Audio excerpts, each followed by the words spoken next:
Assalamualaikum warahmatullahi wabarakatuh. Shalom, Om Swastiastu, Namo Buddhaya, Salam Kebajikan, Rahayu. Salam Bahasa. Saya Afrina Delia, perwakilan dari SMA Negeri 2 Jember. Pada kesempatan kali ini, saya akan menceritakan cerita rakyat yang berasal dari Jember, berjudul Asal-Usul Sumur Gumuling. Pada zaman dahulu, di daerah Ambulu Jember, ada dua kadipaten yang saling berdekatan, yaitu Kadipaten Kota Blater dan Kadipaten Puger. Adipati Kota Blater mempunyai dua orang putra. Yang laki-laki berwajah sangat tampan bernama Arya Blater, dan yang perempuan berwajah cantik bernama Dewi Purbasari. Dua kadipaten bertetangga itu kemudian terlibat perang disebabkan Adipati Puger yang marah karena lamarannya kepada Dewi Purbasari ditolak oleh Adipati Kota Blater. Adipati Puger membunuh utusan Adipati Kota Blater yang mengirim surat penolakan kepada Kadipaten Puger. Adipati Kota Blater menolak lamaran Adipati Puger karena Adipati Puger sudah terlalu tua dan lebih pantas menjadi ayah Dewi Purbasari. Di samping itu, Dewi Purbasari juga sudah dilamar dan diminta menjadi menantu oleh Raja Majapahit. Adipati Puger yang kasar, emosional, dan tidak bijaksana itu tidak puas hanya membunuh utusan Kadipaten Kota Blater. Ia kemudian mengumpulkan prajuritnya dan menyebarkan perang terhadap Kadipaten Kota Blater. Kemudian mereka berangkat menuju Kadipaten Kota Blater dengan satu tujuan, yaitu menghancurkan. Oleh karena itu, sepanjang perjalanan mereka merampok, membunuh, dan menganiaya siapa saja yang mereka jumpai. Lumbung-lumbung padi dibakar, saluran irigasi dirusak, dan desa-desa mereka porak-poranda, sehingga penduduk lari menyelamatkan diri. Orang-orang desa di Kadipaten Kota Blater yang belum mereka lalui berlarian meninggalkan rumah-rumah menuju ibu kota. Mereka mencari perlindungan kepada Adipati. Melihat keadaan seperti itu, Adipati Kota Blater tidak tinggal diam. Ia pun menyiapkan pasukan untuk melakukan perlawanan. Demang Wirasantika diutus membawa sebagian rakyat Kota Blater menuju ke Lumajang dan melapor kepada Raja Majapahit. Dalam perang antara dua adipati itu, Adipati Kota Blater terkena tombak di dadanya dan jatuh tersungkur meninggal seketika. Putra Adipati Kota Blater yang bernama Arya Blater sangat marah mendengar ayahnya meninggal dan kadipatennya diporak-porandakan. Ia memimpin langsung prajurit kadipaten untuk membalasnya. Arya Blater dan para prajuritnya menyerang prajurit Kadipaten Puger yang dalam keadaan lengah karena sedang dinarbuk kemenangan dengan berpesta pora, minum minuman keras sampai mabuk dan akhirnya tertidur pulas. Pasukan Kadipaten Puger pun dibuat kalang kabut dan banyak yang terbunuh. Bahkan Adipati Puger terluka oleh senjata Arya Blater. Walaupun masih muda, Arya Blater sangat pandai dalam hal taktik perang. Ketika pasukan Kota Blater tercerai-berai, ia pun mampu menyatukan kembali dalam waktu yang singkat dan dapat melumpuhkan pasukan Puger. Atas kemenangan itu, pasukan Kota Blater bersemangat kembali menghadapi musuhnya. Kekalahan di pihak Adipati Puger tidak membuatnya jera. Setelah sembuh dari lukanya, Adipati Puger kembali menyerang pasukan Kadipaten Kota Blater. Dengan membawa pasukan berlipat ganda, serangan Adipati Puger membuat pasukan Kota Blater yang dipimpin oleh Arya Blater kewalahan karena jumlah pasukannya kalah banyak. Pasukan Kota Blater tercerai-berai melarikan diri, termasuk Arya Blater. Dengan bersembunyi-sembunyi, Arya Blater menyusup ke desa-desa agar tidak diketahui oleh Adipati Puger dan pasukannya. Setelah berhari-hari, sampailah ia di sebuah desa bernama Desa Sumberjo. Desa itu masih termasuk wilayah Kadipaten Kota Blater, meskipun jauh dari ibu kota Kadipaten. Karena berada di pedalaman, bukan jalur yang dilalui oleh prajurit Puger, desa itu relatif masih aman. Rumah-rumah masih berdiri tegak, hanya suasananya saja yang terlihat sepi. Mungkin mereka mendengar ada pembakaran dan perusakan yang dilakukan oleh prajurit Puger, sehingga mereka memilih bersembunyi di dalam rumah. Rumah-rumah jadi tampak tidak berpenghuni. Sambil menahan dahaga, Arya Blater berjalan mengelilingi desa berharap menemukan warga yang dapat diminta tolong. Akan tetapi, desa itu benar-benar desa mati. Rumah-rumah tertutup rapat, tidak ada tanda-tanda kehidupan. Karena sudah tidak sanggup menahan dahaganya, Arya Blater pun menyelinap masuk ke rumah salah seorang penduduk. "Kula nuwun, permisi." Arya Blater melongok-longok ke dalam rumah, terlihat sangat sepi, ia pun mengulangi salamnya. "Kula nuwun, permisi."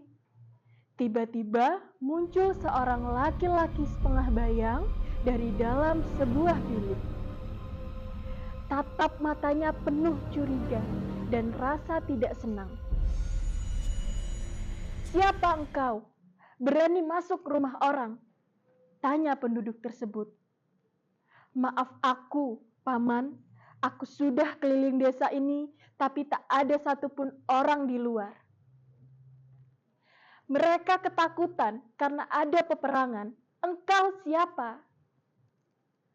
"Aku Arya Blater, putra Adipati Kota Blater," kata Arya Blater, berharap penduduk itu akan membantunya karena ia merupakan anak penguasa wilayah itu. "Aku minta bantuanmu, Paman. Aku haus, aku minta seteguk air," kata Arya Blater sambil menahan dahaga. "Aku tidak punya air. Pergilah dari sini. Aku takut kepada Gusti Adipati Puger dan anak-anak buahnya. Kalau engkau masih di sini, aku dan keluargaku akan dibunuhnya." "Apakah pasukan Puger sudah sampai kemari? Bukankah desa ini masih wilayah Kadipaten Kota Blater?" "Tapi Kadipaten Kota Blater sudah kalah. Sekarang kami ikut Kadipaten Puger. Kami dilarang membantu siapapun yang berasal dari Kadipaten Kota Blater. Kami tidak mau mati sia-sia. Pergilah." "Baiklah, Paman, saya tidak akan menyusahkan Paman." Arya Blater pun pindah ke rumah yang ada di sebelahnya, berharap mendapatkan pertolongan.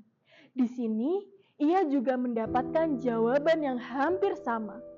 Dari pintu ke pintu, Arya Blater meminta bantuan sambil berharap masih ada yang menghargainya sebagai putra Adipati Kota Blater. Tidak ada seorang pun penduduk desa Sumberjo yang berani memberinya makanan dan minuman. Dengan perasaan sedih, Aryo Blatter meninggalkan desa Sumberjo. Ia dan para prajuritnya yang tersisa tiba di pinggir desa tersebut. Sambil beristirahat, ia duduk di bawah pohon asam. Matahari semakin terik dan rasa haus di kerongkongannya semakin tidak tertahankan.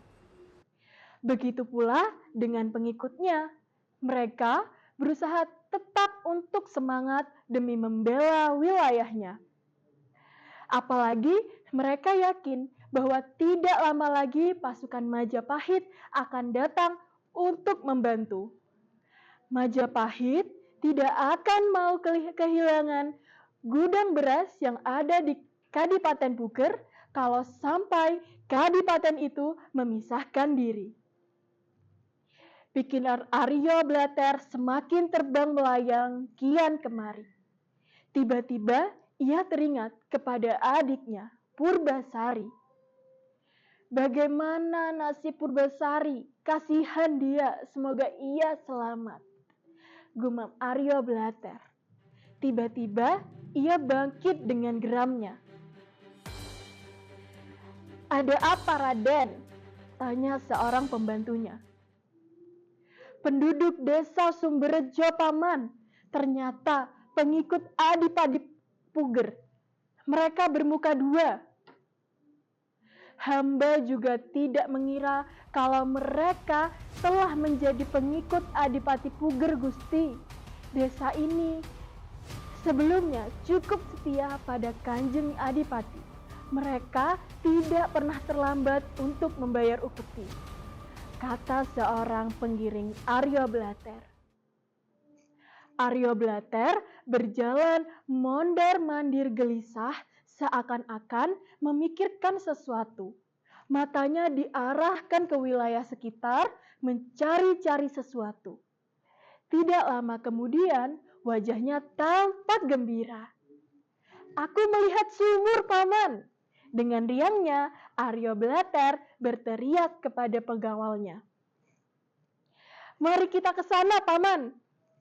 Sumur, di mana, Raden? Paman tidak melihatnya. Itu, di dekat rumah paling ujung. Itu hanya gerumbul semak, Raden. Kalau ada sumur, tentu semak-semaknya tidak akan setinggi itu. Raden, istirahatlah saja, supaya tidak semakin haus. Tidak, Paman. Aku yakin kalau itu sumur. Biar ku coba melihatnya. Biar Paman nunggu di sini saja. Dugaannya benar. Ia segera berteriak memanggil para prajuritnya. Setibanya di sumur, kebingungan karena tidak ada satupun timba yang tersedia.